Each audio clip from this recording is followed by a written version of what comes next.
Fifth, Miller. Ang sakit nun. Ilang ulit ako napalunok dahil parang may nagbabara sa akin lalamunan na hindi ko mawari. Naninikip ang aking dibdib kaya sandali akong sumandal sa dingding katabi ng pinto.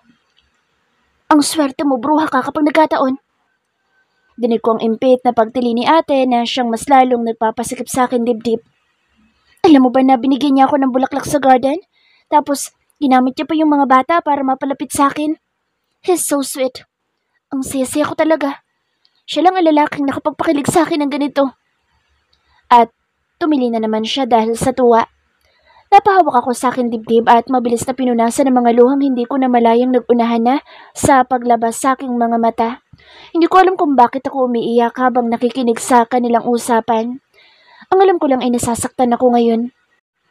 Kapag tinanong ka kung kayo na, sagutin mo agad. Napapatiliring sagot ni Julio. Nililigawan siya ni Mr. Phipps. Tapos binigyan siya ng bulaklak. Pero bakit sabi niya sa akin ay nagsasalo siya dahil nakikipag-usap ako sa ibang lalaki? Pero bakit sabi niya sa kanya lang ako? Lahat ba ng mga iyon ay sinabi niya na rin kay ate?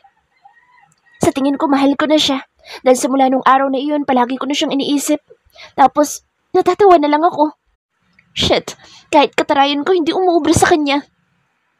Mapait ako na pangiti at lakas loob na kumatok. Hindi ko na kayang pakinggan ang kanilang pag-uusap. Dapat ako matuwa dahil kahit papaano ay sumasaya na sa ate Tanya. Sana ito na ang simula ng pagbabalik ng saya niya na inagaw namin ni Mama. Wow, salamat naman at dumating ka na, Eunice. Dahil gutom na kami. Salubong sa akin ni Julio pagkapasok ko. Napatingin ako kay ate na agad na nabura ang ngiti at tumaas ang kilay. Ano na naman ginagawa mo dito? Paasik niyang tanong. Yumuko ako at inilapag ang mga pagkaing dala ko. Nagluto po ako ate ng ampalaya na may itlog. Yung paborito mo. Dinamihan ko ang kamatis para mas ganahan kang kumain. Tugon ko. Pati paborito kong pagkain pinakikialaman mo? Alam mo ba, na sa tuwing nakikita kita nasisira ang araw ko? Hindi ako nagsalita at nagpatuloy na lamang sa paghahanda ng mga pagkain. Tinatanggap ko lamang ang pagkamuhi at galit niya sa akin. Hindi ba Eunice, may kilala kang Miller? Kinabahan ako dahil sa tanong sa akin ni Julio. Nagalangan ako tumingin sa kanya. Abala siya sa pagbukas ng mga pagkaing dala ko. Napatingin ako kay ate Tanya na mas lalong tumaas ang kilay ngunit tila nag-aabang ng sagot ko. Nag-iwas ako ng tingin at dahan-dahang tumango. Opo. Napatili si Julio at niyugyug sa ate. Miller din na nagbigay sa kanya ng 2 milyon. Napakayaman, di ba? Anong pangalan? Biglang tanong niya kaya napaiktad ako. Nasapok ko ang aking dibdib. Oh, anong pangalan? Sa Mr. Phipps po. Sagot ko. Inirapan niya ako. Wala ko talagang kwenta. Hindi niya pinansin ang pagkaing dala ko at pinulot ang librong nasa kanyang higaan. Yun ang isa sa mga librong dinala ko para sa kanya. Sa lahat siguro ng dinala ko dito para sa kanya, ay yun lamang ang patuloy niyang ginagamit at hindi tinatapon. Libro iyon na mula sa koleksyon ni Mr. Phipps at dahil alam kong mahilig siyang magbasa ng mga ganoong libro, ay humingi ako ng ilang piraso. Mabuti na lamang at pumayag siya kahit may kamahalan ang mga librong iyon. In love yung ate mo kaya medyo kalmado ngayon. Natatawang bulong sa akin ni Julio habang puno ang bibig ng pagkain. Napatingin ako kay ate na nakatalikod na ng higa mula sa amin. Nakikita ko ngang mukhang masaya siya. Naku, hindi lang masaya. Dahil ang totoo, ilang ulit din niyang naikwento sa akin ang tungkol doon. Uminom pa po ba siya ng mga gamot niya? Paglilihis ko ng usapan. Parang may kumukurot sa aking puso kapag iyon ang usapan. Tumango siya. Noong mga nagdaang araw, napapansin kong siya na nagvo-volunteer na uminom ng gamot. Inspired ang bruha. Nakahinga ako ng maluwag sa sagot niya. Dahil kahit papaano ay muling nabubuhay ang pag-asa ko na gagaling siya. Naalala ko ang mga sinabi ng doktor. Nagkakaroon ng ganang mabuhay ang isang pasyente kapag may nagpapasaya dito. Alam mo siguro, kapag naging sila ni Phipps, ay mamomotivate siyang mas pumayag na magpa-opera. At kapag nagkaganoon, ay malulutas ang problema natin sa katigasan ng ulo niya. Patuloy siya sa pagsasabi ng kanyang mga saloobin samantalang ako'y nalulunod sa kawalan. Nalulunod ako sa pag-iisip kung ano ang dapat na gawin sa sitwasyong ito. Pakisubok po na kumbinsin siya magpa-opera. Tanging nasabi ko na lamang. Napakabigat ng aking pakiramdam. Naku Eunice, naubos ng powers ko pero ayaw pa rin talagang pumayag. Napabuntong hininga na lamang ako at napahawak sa dibdib ko. Kayang-kaya naman kitang tiisin. Eunice, Iha? Nagising ako dahil sa pagyugyug sa balikat ko. Iha, nandito si Singko at pinabababa ka. Dahan-dahan ako nagmulat at tumambad sa akin ang nakangiting si Manang Dory. Bagay akong kinusot-kusot ang aking mga mata at mabilis na napaupo. Pasensya na po, Manang, dahil tinanghali ako ng gising. Nagmadali ako sa pagbangon at pag-aayos ng kama. Ayos lang iyon. Halika na't bumaba. Hinawakan niya ako sa braso at hinila. Sandali lang po, Manang. Hindi pa po ako nakakapaghilamos. Inayos ko ang buhok ko nagkalat sa aking mukha dahil tinanggal ko sa pagkakatali. Ayos lang iyan. Nagmamadali sa Singko at nagkakagulo sa labas. Nanalaki ang mga mata ko at nilukob ng pag-aalala dahil sa pagkabanggit ng pangalan ni Mr. Fifth. Po? Ano po nangyari kay Mr. Fifth? Sumunod na lamang ako sa kanyang paghila sa akin. Madali kaming nakababa at naglakad patungo sa garden. Malayo pa lamang ay nakakarinig na ako ng iba't ibang ingay. Huwag kang mag-alala at okay lang ang alaga ko. Ano pong ingay na iyon? Takang tanong ko dahil simula nang nakatira ko dito ay ngayon lamang umingay ang malaking bahay. Suot pa rin ang kulay puti kong bestidang pantulog ay nagtuloy-tuloy kami sa hardin. Tumambad sa aking paningin ang mga kahoy na kasinlaki na isang puno. Buhat-buhat iyon ang mga kalalakihang puro nakahubad. Napapikit ako dahil doon. Hindi ako sanay na nakakakita ng mga nakahubad at para sa akin ay kalapastanganan iyon. Magdamit na kayo. Kala niyo naman ang lalaki ng mga katawan ninyo. Dinig ko ang malakas na boss ni Mr. Fifth. Tom, using ko. Ginawa mo kami mga kargador? Ganding sigaw ng isa. Kahit kailan, ang dami mong reklamo, Tori. Ikaw, Leo, hindi nagre-reklamo? Palibhasa, taga-bundo ka. Ayoko talaga minailab sa mga pinsan natin, pati tayo damay. Nakikinig lamang ako sa palitan ng mga salita hanggang sa maramdaman ko may humawak sa akin. Magaspang ang kamay. You can open your eyes now. Mina Works. Ang baritonong tinig ni Mr. Fifth ang nagpadilat sa akin. Malakas na pintig ng puso ang hatid niya sa akin. Malamlam ang kanyang mga mata at may kislap iyon na ligaya habang nakatitig sa mukha ko. Hindi ko maalis ang aking tingin sa malalim niyang mga mata na tila ng hihipnotismo. Tila nabura ang lahat ng mga nakapaligid sa amin. Tumahimik at lumakas ang ihip ng hangin na tanging siya lamang ang aking nakikita. Walang hiya talaga itong sa Singko. Titig pa lang nakabubuntis na. Napakurap-kurap ako at mabilis na napaiwas ng tingin dahil sa malakas na tawanan ng mga kalalakihan. Laking pasasalamat ko dahil nakasuot na ito ng mga damit. Bakit niyo po pala ako pinapunta dito? Napatingin ako sa likod ko upang hanapin si Manang ngunit hindi ko na siya makita. Gusto ko lang sabihin sa iyo na magsisimula na ako manligaw. Nakangiti niyang tugon, dahilan para magkantsawan na naman ang mga kasama niya. Ang iingay nila, ngunit ang lalaking mga tao. Kumunot ang aking noo. Bakit niyo po sinasabi iyan? Sino po ba liligawan niyo? Ikaw. At kumindat siya. Galak na galak naman ang aking puso pero agad ko iyong sinuway. Hindi ko mapigilang masaktan at magtampo ang kalooban nang maalala ang sinabi ni Ate Tanya na nililigawan siya ni Mr. Fifth. Pinagsasabay niyo ba kami? Ganun ba manligaw ang mga kalalakihan? Pinagsasabay-sabay? At paano ang kanyang nobya? Bakit po ako? At isa pa po, ang pagkakatanda ko po ay may nobya kayo. Si Miss Aileen po, hindi ba? Umiling siya. Matagal na kaming wala ni Aileen. So don't worry. Kahit na po, hindi po ba't may iba pa kayong nililigawan? Kumunot ang noo niya sa pagtataka ngunit ngumising muli. Ngayon lang ako maliligaw sa buong buhay ko. At hindi ko alam kung tama itong mga ginagawa ko pero bahala na. I will court you the way you deserve to be propitiated. To make you feel my pure intention. Napatulala na lamang ako sa kanya dahil hindi ko alam ang aking sasabihin. Kahapon ay napagpasyahan ko umiwas ng tuluyan sa kanya dahil alam kong mas lalong magagalit sa akin si ate. Pero ngayon ay ginugulo na naman niya ang aking sistema. Nakasunod lamang ang aking mga tingin sa bawat galaw niya dahil tila nawawala ako sa tamang pag-iisip. Isa kang tunay na binibini, kaya liligawan kita sa paraan kung paano manligaw ang isang mabuting Ginoo. Sambit niya pa bago lumapit sa malaking kahoy. Pinsan namin yan. Kantsaw ng mga kalalakihan na nasa gilid at ngising-ngisi na pinapanood si Mr. Fifth. Napakatagal natin pinagdasal ang pagkakataon na luluhod siya sa isang babae. At ngayon ay mangyayari na.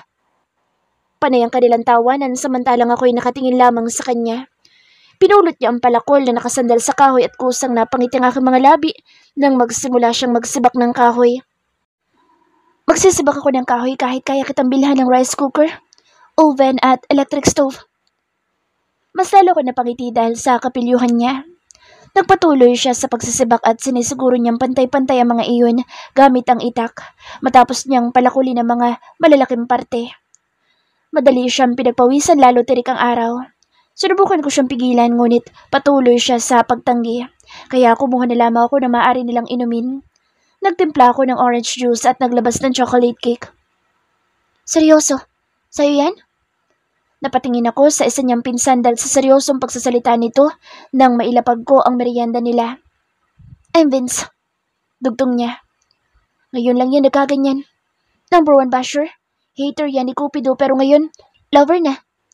Biro pa ng isa. Fiyal nga pala. Kinamayan ko lahat silang nagpakilala, ngunit tumatak sa aking isipan ang bawat katagang kanilang binibitawan. Alam namin walang perpektong pag-ibig kaya sa ayaw at sa gusto mo, masasaktan mo siya. Pero sana kahit anong sakit kaya ninyo.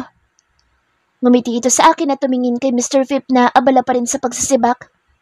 I'm Nixie. Hindi ako nakasagot sa kanya at pasimple na lamang ng ngumiti. Matapos ilagay ang mga pagkain ay bumalik ako sa loob upang kumuha ng towel upang ipamunas ng Mr. Phipps sa kanyang pawis. Hindi ka pa ba maliligo? Napaiktad ako habang pababa ng hagdan dahil sa biglaan niyang pagsulpot. Iniabot ko sa kanya ang kinuha kong towel na agad naman niyang tinanggap. Umiling ako. Mamaya na po sana. Tumango siya. Sabihan mo ako kapag maliligo ka na. Mag-iigib ako. Napasinghap ako at napahawak sa braso niya upang pigilan siya. Naku, Mr. Phip, wag na po. Nakakahiya na po talaga sa inyo. Don't be shy. Mina works. I'm your suitor, and it's my pleasure to serve you. Seryoso niyang tugon. Napailing ako. Kalabisan na ang gusto niya. Hindi ko po gusto ang ginagawa niyo kaya maaari niyo na pong itigil. Napahinto ako sa pagsasalita dahil sa pagdikit ng kanyang daliri sa mga labi ko upang pigilan ako. Pagbigyan mo muna ako. Saka mo na ako kausapin. Hindi pa ako handa sa sagot mo. Bago pa man ako makaapila, ay nakalabas na siyang muli. Napahigpit na lamang ang hawak ko sa hawakan ng hagdan dahil ayaw niyang makinig. Nahirapan ako sa ganito dahil wala akong maipapangako sa kanya. Ayoko mangako dahil lamang sa bugso ng aking damdamin. Hanggang sa umalis sa mga pinsan niya ay patuloy lamang siya sa gusto niyang gawin. Ilang beses ko ulit siyang sinubukang kausapin ngunit hindi siya kumikibo at ngingiti lamang. Kahit noong naligo ako, ay nag-igib pa rin siya ng tubig. Ang shower at gripo ay tinakpan niya upang hindi ko magamit. Hindi ko alam na gagawin niya ang ganoong mga bagay upang patunayan lamang ang kanyang intensyon. Ngunit kahit anong gawin niya ay hindi pa rin mawala sa isipan ko ang katotohanan ng nanliligaw siya kay ate. Kung hindi man ay wala pa rin pinagbago. Bakit ka pa nag-igib, Singko? Abay napakaraming tubig sa gripo. Sambit ni Manang sa likod ko habang ako'y naguhugas ng mga pinagkainan namin, samantalang si Mr. Phip ay nag-iigib pa rin ng tubig. Tumawa siya. Naliligaw nga kasi ako, Manang, at hindi po ba ang paliligaw noon ay ganito rin? Ramdam ko ang tingin niya sa akin ngunit nagpanggap akong abala sa ginagawa. Mga titig niya pa lamang ay para na akong natutunaw at nangangatog ng aking mga tuhod. Nakakapanghina ang kanyang presensya. Noong kapanahunan pa namin iyon. Natatawa namang sagot ni Manang Dory. Noon po ay nakikita ang tunay na intensyon ng mga lalaki sa paliligaw sa pagsisibak, pag-iigib at pagharap sa mga magulang ng babaeng nililigawan. Kaya yun po ang gagawin ko. Masayang-masaya sila sa kanilang pag-uusap. Kaya yun din po ang gagawin ko kay Eunice. Isa pa, hindi lang siya isang babae lang. She's my Miniverse. Sa pananalita niya ay parang wala ako sa paligid. Isa pa'y nagtataka kung bakit palagi iyon ang kanyang tawag sa akin. Miniverse, na hindi ko naman maintindihan. Wala akong imik hanggang sa sumapit ang gabi. Masaya ang aking kalooban sa kanyang mga sinasabi at ginagawa. Ngunit tutol ang aking isipan kaya't hindi ako tuluyang nagiging masaya. Hindi ako mapakali sa aking kinahigaan. Nakatingin lamang ako sa chandelier na nasa ceiling habang hindi nawawala sa aking isipan ang mga titig at ngiti ni Mr. Phip. Sa paglitaw ng kanyang imahe sa aking isipan, ay kasabay noon ay ang pagwawala ng aking puso. Parang gustong tumakbo papunta sa kanya. Mariin ako napapikit upang pilitin ang sarili na matulog kahit hindi ako dalawin ng antok. Natigilan ako at napatingin sa azotea dahil parang may naririnig ako musika mula sa labas. Hindi ko yun pinansin ngunit may naguudyok sa akin na alamin kung tama ba ang naririnig ko. Parang may kumakanta. Dahil hindi rin ako makatulog ay nagpa siya kung pumunta doon at tingnan kung saan nagmumula ang kanta. Ibinaba ko ang mahabang manggas ng aking bestida dahil sa pag-ihip ng malamig na hangin. Pagdating ko sa balkonahe, dumungaw ako sa baba kung saan ang hardin at mariing napakagat sa aking mga labi upang pigilan ang pagngiti. Nandoon si Mr. Fifth, nakatayo habang tumiti pa sa kanyang dalang gitara. Nasa tapat at ilalim ito ng kinatatayuan ko. Sumilay ang mapanuyong ngiti sa kanyang mga labi nang magsalubong ang aming mga tingin. Matingkad ang pagkislap ng kanyang mga mata dahil sa dilim ng gabi na tanging sinag lamang ng buwan ang nagbibigay liwanag upang siya'y makita ko. Nakatitig lamang ako sa kanya kaya kitang-kita ko ang bawat galaw niya. Pumikit siya upang damdamin ang kanta. Pagkatapos ay muling dumilat at tumingin sa akin. Natutup kong aking bibig dahil sa pagbuhos ng emosyon na hindi ko mapangalanan. Naluha ako habang pinagmamasdan ng dalisay niyang mga sulyap. Naiyak ako dahil imbis na maging masaya ay may kirot sa akin dibdib dahil alam ko sa sarili ko na hindi ko may bibigay ang nais niya. Umiiyak akong tumakbo pabalik sa aking silid at nagtalukbong ng kumot. Gusto ko magtago sa sarili kong damdamin. Hindi ako iyakin kaya't hindi ko alam kung bakit tila may sariling isip ang aking mga luha. Sa wakas ay tumigil na ang musika. Mariin akong humawak sa kumot nang makarinig ako ng mga katok. Hindi ako sumagot at mas lalong isiniksik ang sarili sa kama. Ilang sandali pa ay tumunog ang pagbukas-sara ng pinto. Hindi ako nagkakandado dahil alam ko ligtas ako sa lugar na ito. Minya Works. May lungkot sa kanyang boses ngunit ang muling pagtawag niya sa akin ng mga katagang iyon ay nagpatalon sa aking puso. Sinaway ko ang aking sarili. Why are you crying? Masuyo ang kanyang boses. Hindi pa rin ako umiimik ngunit ang aking mga luha ay hindi pa rin maampat.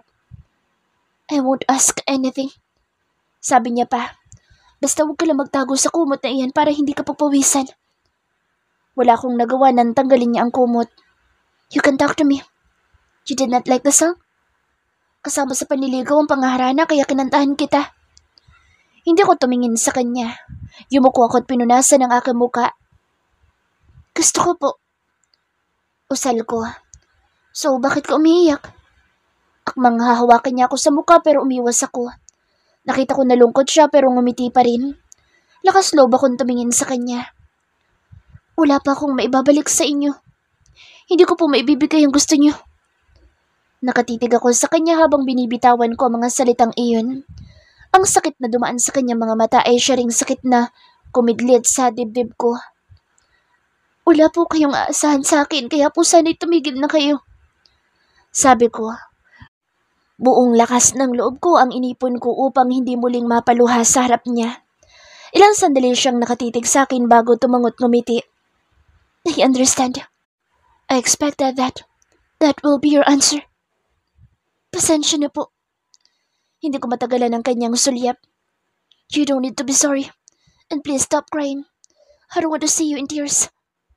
Masuyo pa rin ang kanyang boses. I will try harder tomorrow.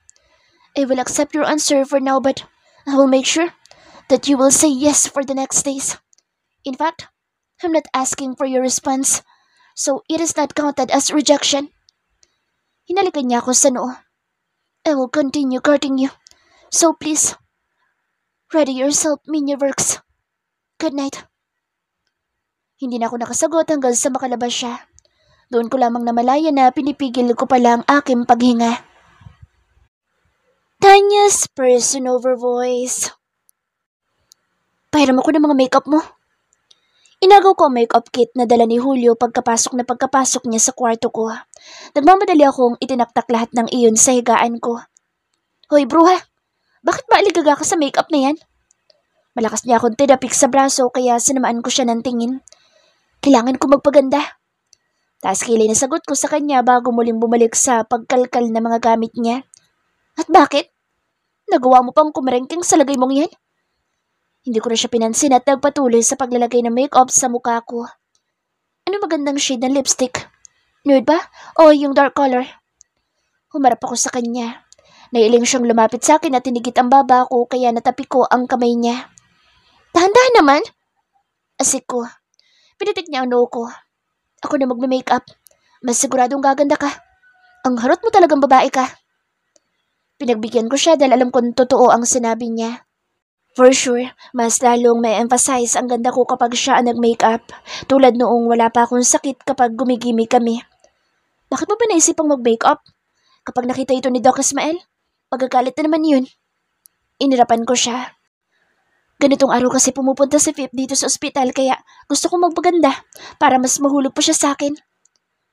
Ewan ko ba pero kapag sumasagi sa isipan ko mukha ni Pip ay mabilis na gumagaan ang loob ko at nagiging masaya ako. Sigurado ka bang gusto ka talaga na lalaking iyon? Bakit simula noong naikwento mo yun tungkol sa garden ay hindi na nagparamdam sa'yo hanggang ngayon? Kung totoong gusto ka ng papa na iyon, for sure palagi nandito yun. Gusto niya ako. Huwag kang panira sa moment ko. Nagpatuloy siya sa pagme-makeup sa akin pero ilang ulit din na napairap dahil palagi siyang may hirit. Ewan ko sa'yo babaita ka. Imbes na magpagaling ang atupagin mo. Nagawa mo pang lumandi.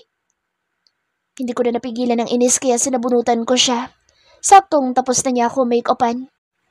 Naiimbiyan na ako sa bakla ka. Gigil ko sabi pero napangiti rin ako pagkakita ko ng maganda kong mukha sa salamin. Hindi pa rin talaga ako kumukupas. Ang ganda ko pa rin. Bago na naman may sabihin ng baklang ito ay inayos ko ang suot kong patient gown. Kahit na ito lang ang suot ko ay hindi pa rin may tatago ang pagiging sexy ko.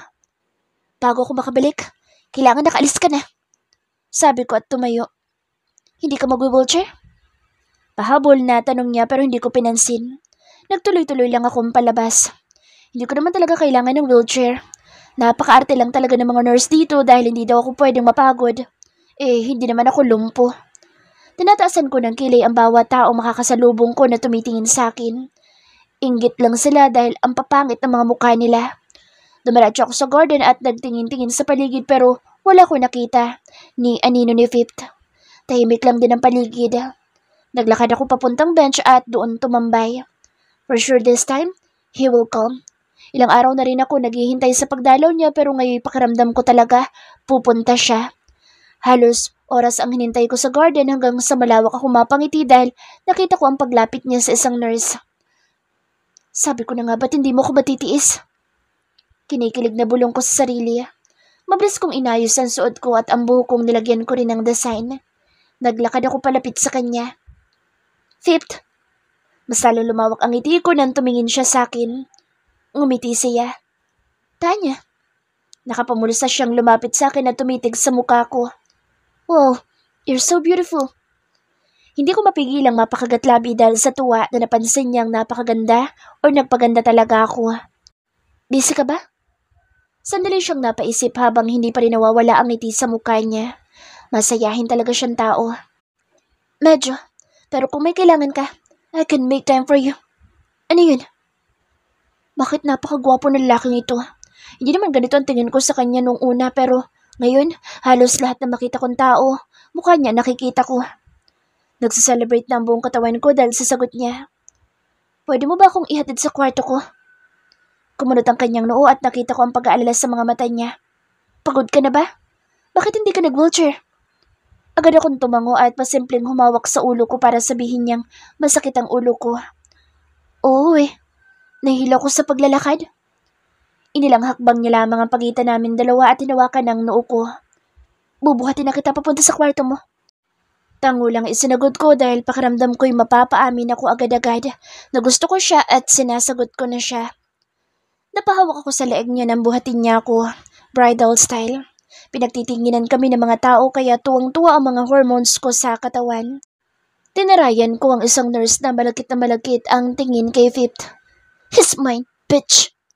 Sinandal ko ang ulo ko sa malapad niyang dibdib at napapapikit ako dahil sa ganda ng pakiramdam na karga-karga niya ako. Ayaw ko nang matapos ang pagkakataon na ito. Hanggang sa makarating kami sa kwarto ko ay inaamoy-amoy ko pa rin ang mabango niyang dibdib. Tom, walang babaeng tatanggi sa ganito kagwapo at kabait na lalaki. Inilapag niya ako sa higaan ko. Laking pasasalamat ko dahil wala na dito si Julia dahil siguradong masisira ang plano ko kapag nandito siya. Take a rest, okay? I will call your doctor to check you. Malambing niya sabi. Nang hihiwalay na sana siya sa akin ay ginabit ko ang kanyang batok at walang pag-aalilangang idinampi ang labi ko sa mga labi niya. Sinimulan kong halikan siya at napangisi ako dahil gumanti siya. Alam ko talagang gustong gusto niya ako kaya sa ilang araw na hindi niya pagpunta dito ay namiss niya rin ako. Ibababa ko na sana ang kamay ko papasok sa t-shirt niya pero bigla siyang tumigil at humiwalay sa akin. Kinalas niya ang pagkakakapit ko sa leeg niya. That's enough, Tanya. Malumanay niyang sabi na hindi pa rin nawawala ang ngiti.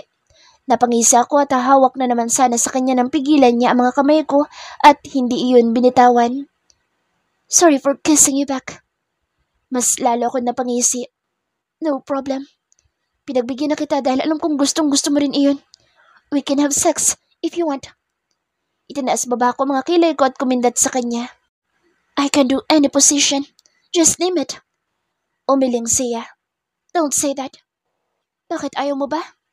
I am good in bed. At kahit hindi sa kama, magaling din ako sa sahig, sa CR, sa kusina at kahit saan. Magaling ako. Mapapaligaya kita. Patuloy ko. Gusto kong maakit siya at siya na mismo ang magkusang halikan ako. Nawala ang ngiti sa mga labi niya at naging seryoso ang mga tingin. Hindi maganda sa babae na nagsasalita ng ganyan. Ipinaling ko ang ulo ko para tingnan maigi ang seryoso niyang muka. Mas hot at nakakapaglaway pala siya kapag seryoso. I'm turning you on?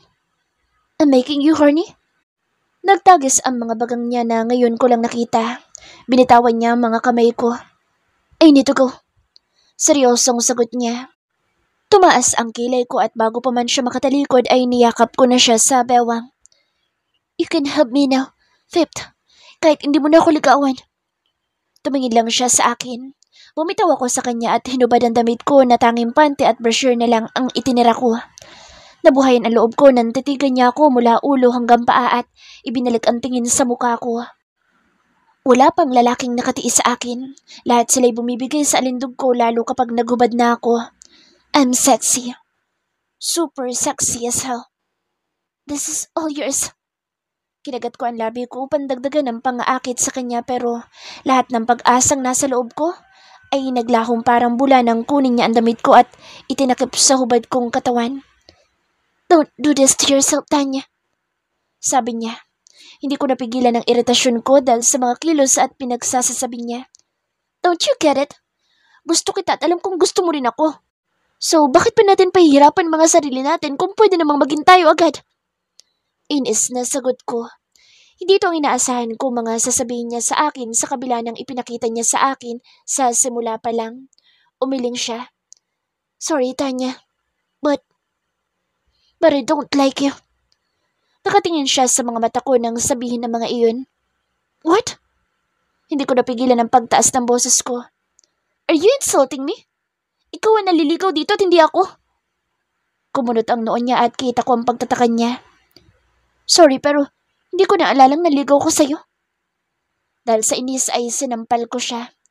Napahawak siya sa pisngi niyang agad na namula. Hindi ka naliligaw? Damn you! So, yung concern mo para sa akin ay wala lang yun? Yung sa garden, nang binigyan mo ko ng bulaklak, wala lang yun? Ang lahat ng pangungulit mo, wala lang yun? Ramdam ko ang pagkabasag ng puso ko't kumikirot na iyon ngayon.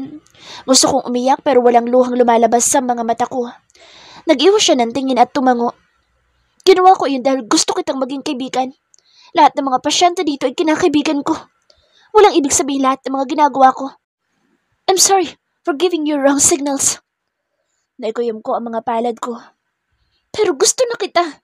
At malapit na kitang mahalin, Fifth. Tumingin siya sa akin. I'm sorry. Ilang ulit akong huminga ng malalim para pakalmahin ang sarili ko. Hindi ko papayag na hindi siya mapa sa akin. Gagawin ko ang lahat, magustuhan niya lang ako at magkaroon ng ibig sabihin ng mga ginagawa niya para sa akin. Pwede pa rin naman natin gawa ng paraan yan dahil hindi naman ako mahirap gustuhin. Dahan-dahan kong tinanggal ang hook ng bra ko at walang pag-aalilangan ko ipinakita ang malalaki kong dibdib sa kanya. Gumanti ka sa halik ko kanina. Kaya hindi na mahirap ang painitin kita gamit ang katawan ko.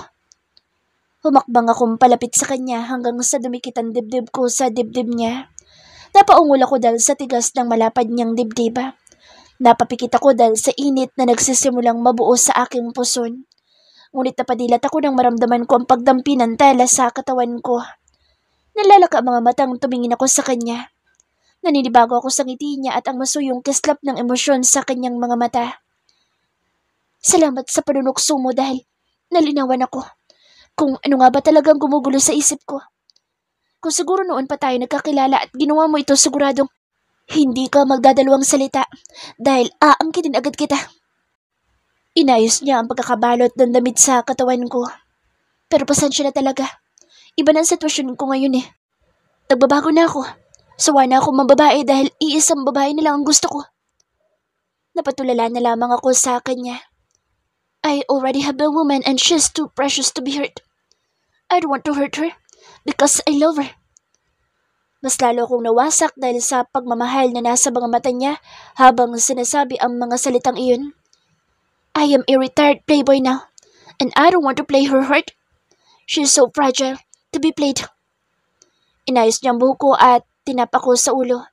I'm sorry, but I have to go. My Minya Works is waiting for me from home.